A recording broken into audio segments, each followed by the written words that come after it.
Hey everyone, this is Corine, your host.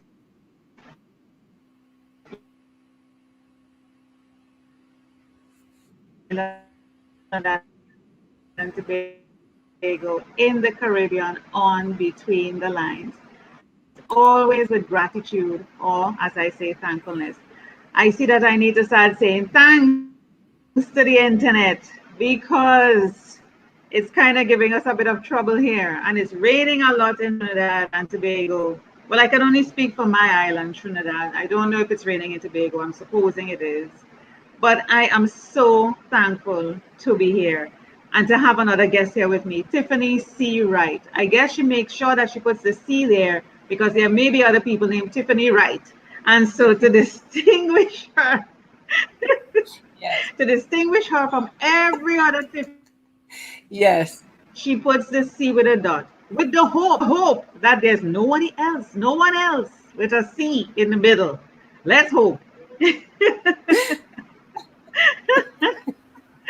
So let me tell you a bit about what Tiffany and I are talking about today. Money, people. That's the sum of it all. Money.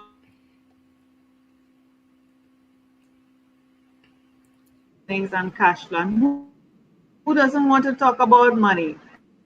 Sometimes you just wave a magic wand and the money appears. Well, yeah, I'm in for that, but I need to find out if that's a magic trick or what we need to do to increase our company earnings and cash flow, especially given the pandemic. Mm. Let me tell you a bit about Tiffany. So Tiffany C. Wright is the author of two books, including The Funding is Out There, Access the Cash You Need to Impact Your Business. A serial entrepreneur, she owned and operated a real estate investment firm and a construction publication. Her firm, The Resourceful CEO, helps B2B companies structure their operations and finances to generate stronger cash flow, higher profits, and greater freedom. And a little bit later, as you know how we do it here, we're going to feature her website. Yeah? So, welcome, Tiffany, to Between the Lines. Thank you, Corine. Thank you for having me. Yay! And Tiffany C. Wright. yes, you're so right. If you Googled Tiffany Wright, I I would be on, I don't know, like the 8th page or something. But with Tiffany C Wright, I always show up on the first page.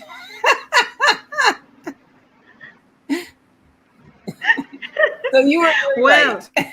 well, let's hope the other Tiffany C. Wright doesn't find out about you. But okay. So, Tiffany, we're talking about increasing cash flow and company earnings. Yeah. Now, we're in the pandemic, so let's put that in a bit of context because if we are able to figure out things in the pandemic, I think we should be pretty good going forward, right? So, what has been happening in the pandemic, sorry, in your environment Well, that can help us to learn and to put in strategies going forward? okay. Well, I mainly deal with B2B companies, but I will say that initially a lot of B2C companies were slammed, and honestly, it was depressing. B2B companies where other businesses are their clients, it took, depending on what kind of business clients they had, it took them a moment um, to, for them to be significantly impacted.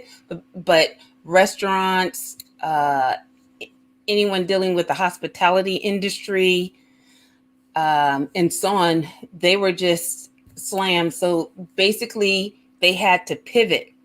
Um, and that really, to me, that was really the what I saw as the difference between success and failure, because so many small companies don't keep much cash. I do say cash is king, and you should do a 12-week cash flow projection and see where what's happening with your business. But if you're all your receivables, if you can no longer sell, then your cash is going to immediately dry up. So, do you have a line of credit? Do you have these kinds of things? But if you don't have much, if you only have enough cash to maybe get you through 2 weeks, then you have to be extremely flexible and be able to pivot. And that's exactly what a lot of the companies that were that did make it through those, especially through the first few months where everything just shut down completely, they were the ones who were successful. Wow. I'm listening to you. I heard you cut Okay. off in and out a bit, so it was kind of hard to catch up. You were cutting in and Oh, out. okay.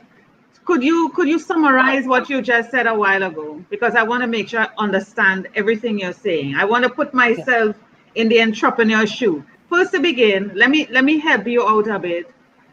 You're using terms, I want to keep it very Okay. simple. Use terms that everybody could relate. Finance people tend to talk big words like lawyers, B2B, B2C, projections, and all these different things.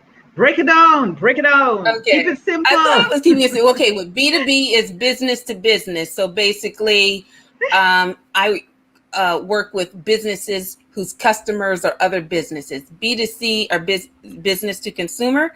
So that's when you sell directly to to consumers, to the buying public. You have a website or a store or something like that, or a restaurant. Um, So basically, if you served customers and those customers can no longer come into your store or your restaurant, or your hotel or whatever, then what happened? I mean, your money dried up. Basically, the issue that a lot of small businesses have is that they keep very little cash, or they have very little cash Mm-hmm, reserves. So when an mm-hmm, emergency hits, they have very little room to operate. And then mm-hmm, second, with something like this, I mean, this is huge. When the pandemic hit, and I'm not sure what was going on in the Caribbean, but in the U.S., mm-hmm, the government approved all of these, like the Paycheck Protection Program, which was a loan program for small businesses, the emergency, the economic injury disaster loan, which was a loan program for small businesses. They approved these kinds of things, which made it easier for small businesses to access cash and be able to continue their operations. But the big thing was, I, the big thing that I talked to a lot of small businesses about was, should your business continue the way it's going, or should you pivot and do something else? If you're a restaurant, that was not going to work. Who knew when it was going to reopen? So the ones who were successful switched to like catering, or like online or meal delivery, special meal delivery, or mm-hmm. like in-home chef, but they wouldn't be in home. They'd make it in their own house and drop it at the door. Those kinds of things. That's what I mean by pivoting. Okay, okay, I got you. In the Caribbean, let me bring a little Okay. perspective. Oh, I'm hearing myself echoing. I'm hearing myself echoing. Yeah, in the Caribbean, the restaurants are still closed up to this point. A lot of the restaurants, the only thing that are open are the pharmacies, the health centers, the hospitals, well, the police station, the essential services. Everywhere else is closed. Every spa, anything to do with people, food or anything. I mean, the supermarkets is open as well. Those are the essential supplies, but everywhere else is closed. You know, and I'm wondering how business can come back from that, because people are not making money. At one point in the pandemic last year, they allowed pickup at the front, pickup or delivery. But now there's nothing. They don't even want a congregation. They don't want any food establishments open. Nothing, nothing. Even vendors on the streets, nothing, nothing, nothing. So I'm wondering, how can we increase our earnings or even our cash flow in a time like this? How are we supposed to, like you say, pivot, and move forward. Because the thing about it is to learn from this experience and to put things in place to cushion and to project us into the future. How are we supposed to start thinking? And how are we supposed to have a safety net to cushion us, as businesses?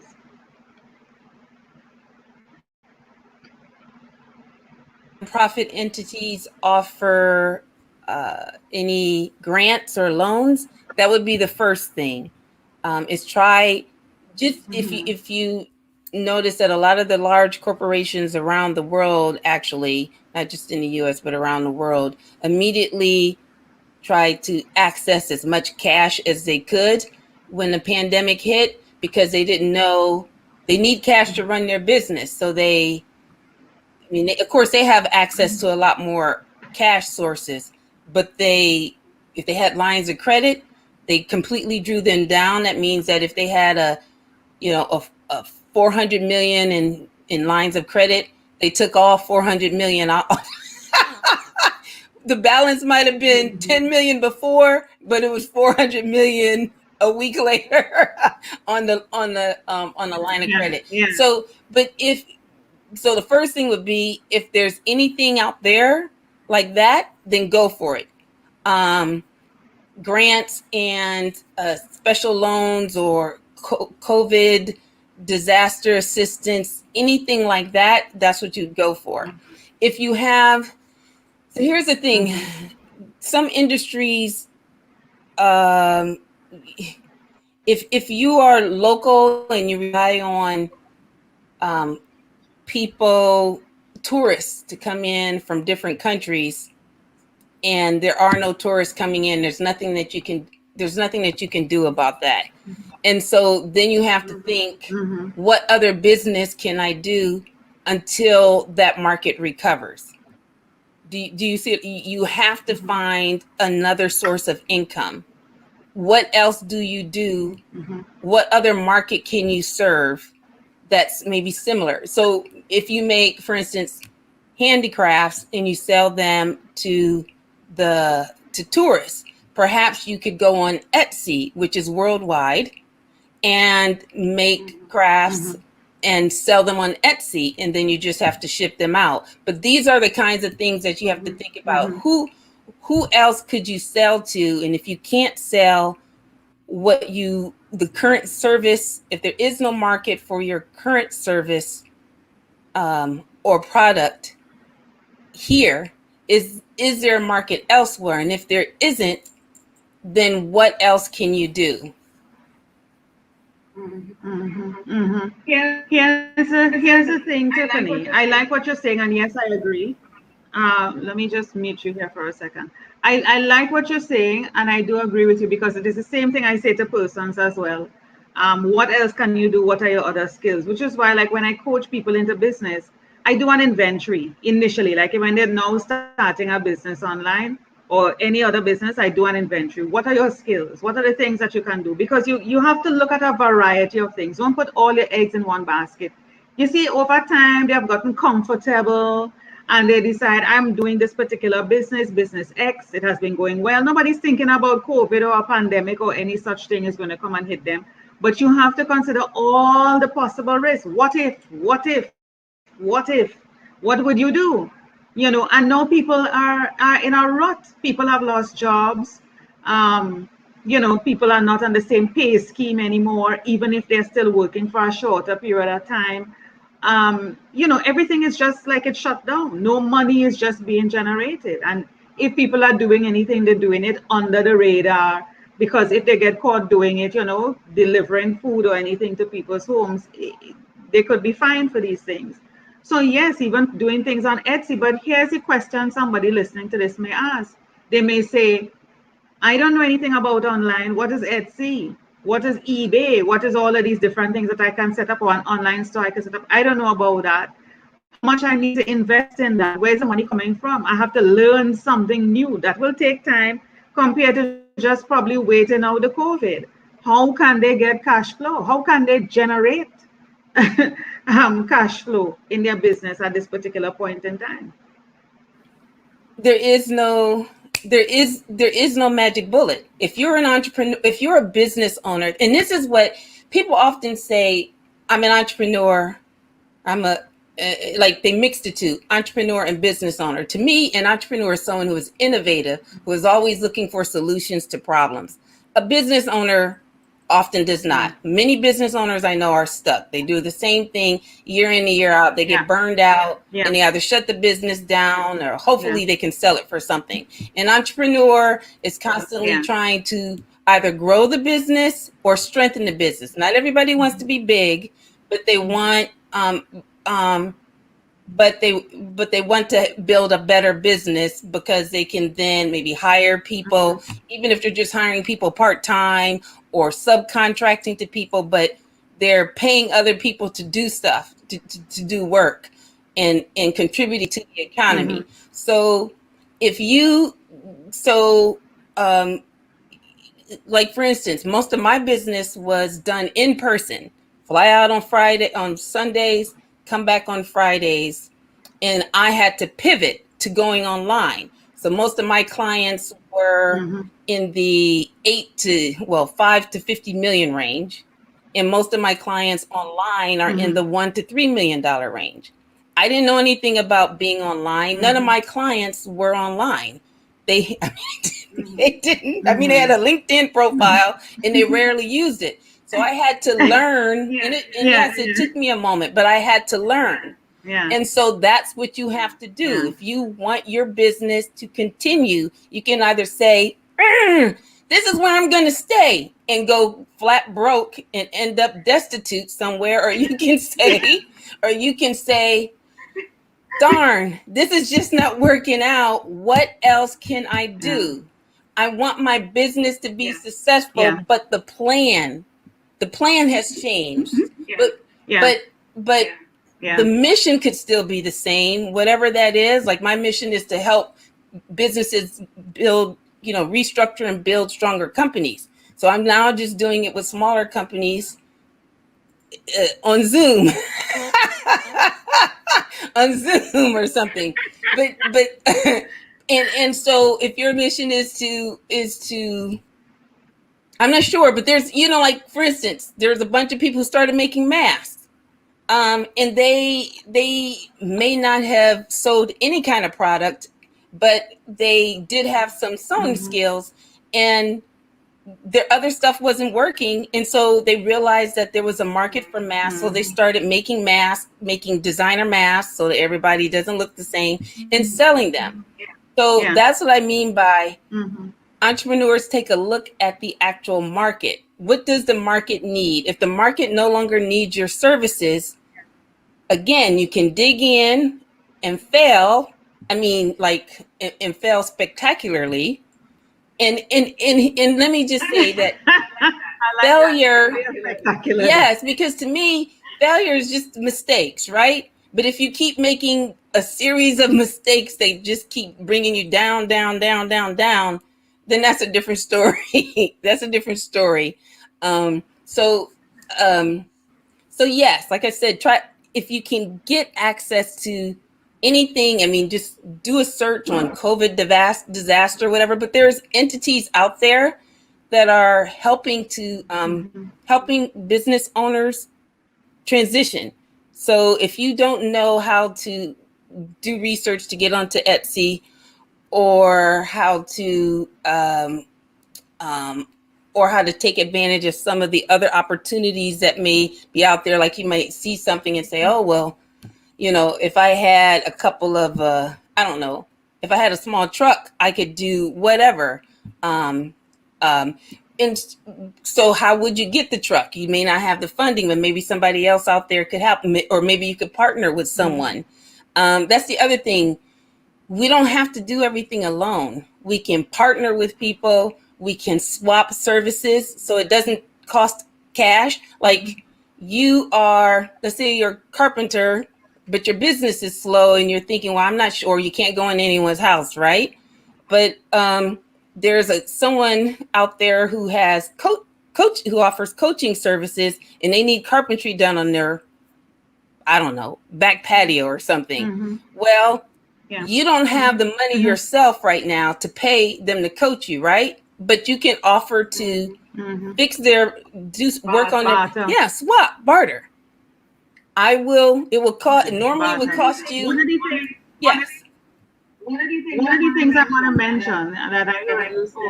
Oh, I'm hearing an echo coming back. One of the things I want to mention based on what you said is instead of, coming out of this experience, you mentioned about a disaster fund or some business fund or some sort of grant. A lot of us, and I say us, find ourselves in this situation and we end up looking to the government or some agency to assist, waiting for these sort of handouts. We need, in going forward, I would suggest having a contingency plan. And when I say plan, I mean money backing that up in an account that is not touched. A percentage of everything you earn is like a what do you call that now? Well, let's call it contingency, a rainy day sort of thing, emergency fund. Just in case of anything, you have that money to fall back on, as you say, to pivot or to do whatever it is. Probably just take care of your family, at least initially, until you're able to whatever. So that's one of the things I'm pulling from what you said. The other thing that you said too is about being an entrepreneur, and an entrepreneur is meant to be resilient and innovative. It's not to throw up your hands and say, well, I give up, or I'm going to stick with this. This is what I know, and I'm sticking with it no matter what, and you go flat broke. You are, as an entrepreneur, your mindset is supposed to be different from everybody else, where you're like, oh, this happened, I'm going to do this. This happened, I'm going to do this. Oh, you want to move this way, I'm going to do that. That you're supposed to be liquid, as far as I see, as an entrepreneur, liquid. Anything that pushes you, you just shape, form, and you just move with it. Nothing is supposed to keep you down for any length of time. You just roll with it and take a different shape until you come back into the shape that you really want to be in. Yeah, but you're always liquid. You're not solid, you're liquid. Yeah. So things that you're saying about even partnering, I like that. I don't know if anybody has been thinking about that, because people go in business to make money for themselves. They don't like the idea of partnering because that means sharing, and people are not into sharing and sharing secrets or sharing money. So I'm not so sure about the partnering, but I think for those who are amenable to it, I think it's a very good idea. The other point I think you raised about the bartering is very good. That goes way back to the chicken and the thing back in the day. Back in the day, right? Where your neighbor has this and you have that and you exchange. I don't know if people have given that any thought. Um, what it comes across as is being as your brother's keeper. What they're trying to promote here in the Caribbean and especially in Trinidad is looking out for your brother's keeper. If you know your neighbor needs something, give to your neighbor. Don't have so much bananas. You and your family could eat, but you can also share. But it comes back to the same battering. If you know somebody is in need of something, give. That person may have something that you need and that person should give. So we have to, the whole thing about the pandemic is about going back to basics. I keep telling people, the pandemic is teaching us back to basics. Understanding people, loving one another, and compassion. Money is going to come. This episode is about money, making cash flow, increasing earnings, and all of that. But money to me is equivalent in other things. It falls into other value. It doesn't have to be liquid cash, but it is the value that comes with it until you're able to make back that cash. And yes, looking at what you're doing and looking at creative ways in which it could be done and moving online, like how you use the example of handicraft and Etsy. For me, I was always online, Tiffany. From the day one, 20 something years ago, I was online. I never liked the idea of a brick and mortar business. Never, because I am a liquid person. I like flexibility. I like to come and go. I want to be in a coffee shop or somewhere on the beach and I'm working. All I need is internet and I'm good. I don't want to be confined by any walls and office and dressed up things. I don't want to be doing that, right? So I was online from the get-go. So I don't have the problem of having to pivot or understand technology and all of that. I knew this over 20 years ago. So what people are doing now is what I already knew. So when people ask me, how are you coping with the pandemic? I'm like, I'm used to this. This is my life 20 how much years ago. This is nothing new to me, but it's new to people. And I could understand the resistance to change because they have been so fixated in their custom zone, in their comfort zone, sorry, that it's hard for them to understand shifting, shape shifting, forming, being liquid. This is what I know, and this is what I know. We're coming up to the time, and I'm just summarizing the things you said, all the gems that you've shared. And I want to shift now to your website to showcase the person's wonderful. Let me unmute you. Did I unmute you? I want to unmute yourself. Unmute There yourself. we go. Yeah. Let's see. Nice. Let me see if I can grab your website here and bring it up on screen. Hold 1 second for me. I'm doing that as quickly Okay. as I can. Mm-hmm. Right. So while that is supposed to be coming up, let me see if I can share it.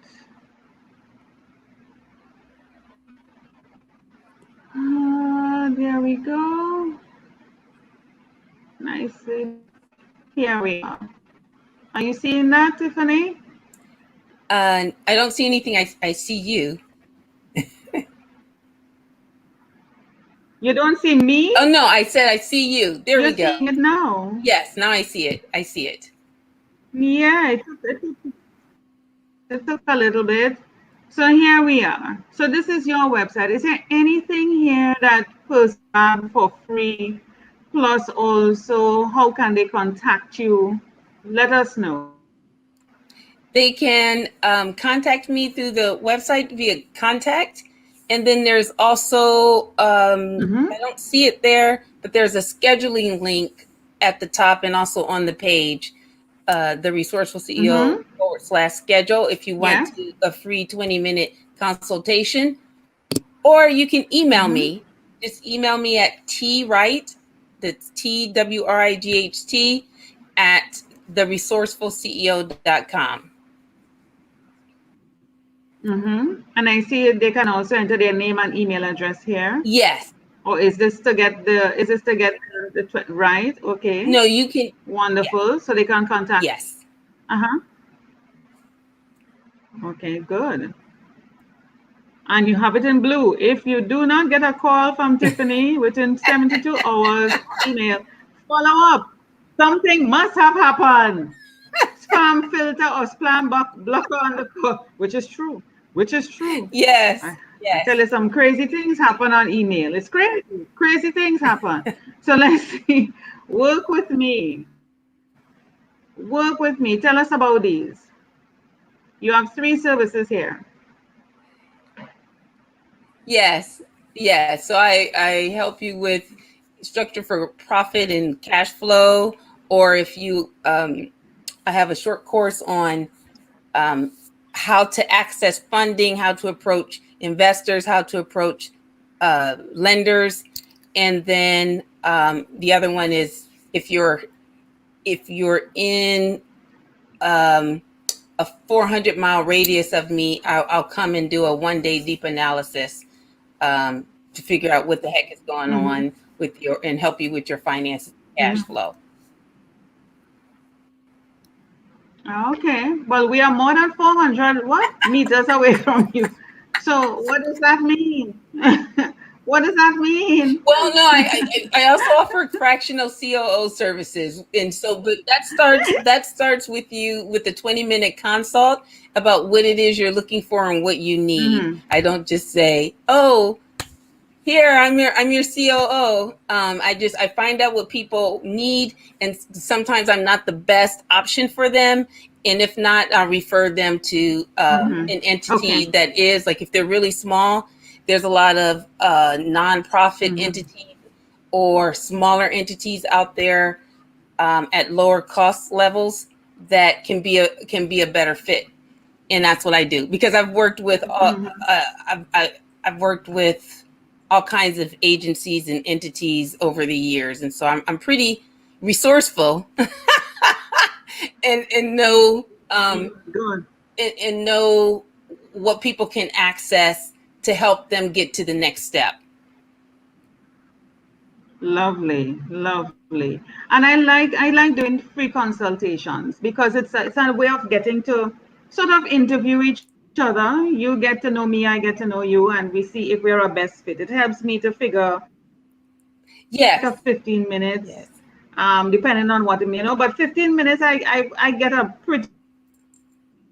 very good picture of what's happening, and I know if I'm a good fit for you and if you're a good fit for me. Yeah. So yes, the consultations is something that I would strongly recommend. Yeah. yes, Something. yes. And I always have people. Well, this has been good. Any final words?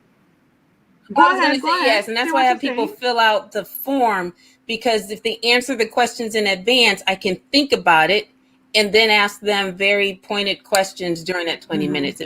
They get the most out of it. Awesome. Awesome. Awesome.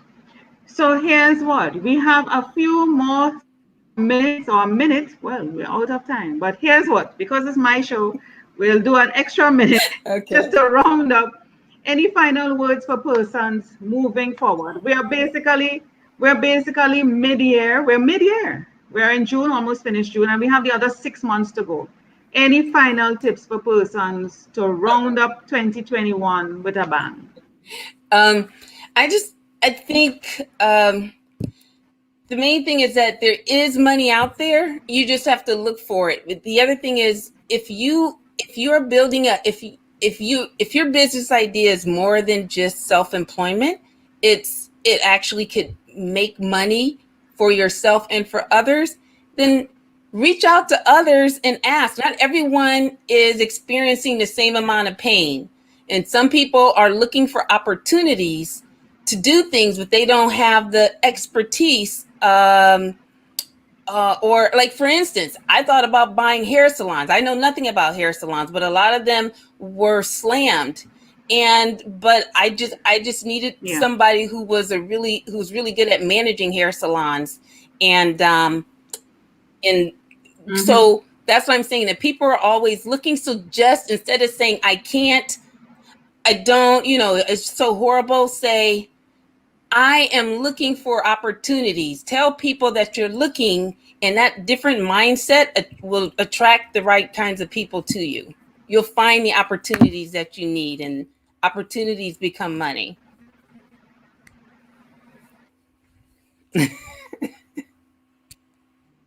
Yeah.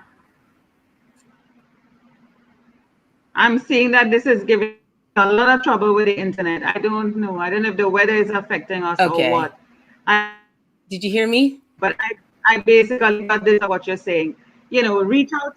Yes, I can. Reach out to persons, ask, because it says in the Bible, ask and you shall receive. I mean, it's pretty simple. Everything is out there. It's simple. There's nothing rocket science about it. Tiffany C Wright. You have to make sure and say that. Tiffany C Wright. Thank you so Thank you. much for being on Between the Lines. It's been a pleasure. Thank you for sharing. Thank you for the resources. Thank you for the services that you're offering, even though it's 400 meters. But we will work it with Zoom or figure something out, or you can refer the right persons to the prospects. Thank you so much for being here. It's been a pleasure having you on Thank you Between for the having Lines. me, Corine. I really appreciate it.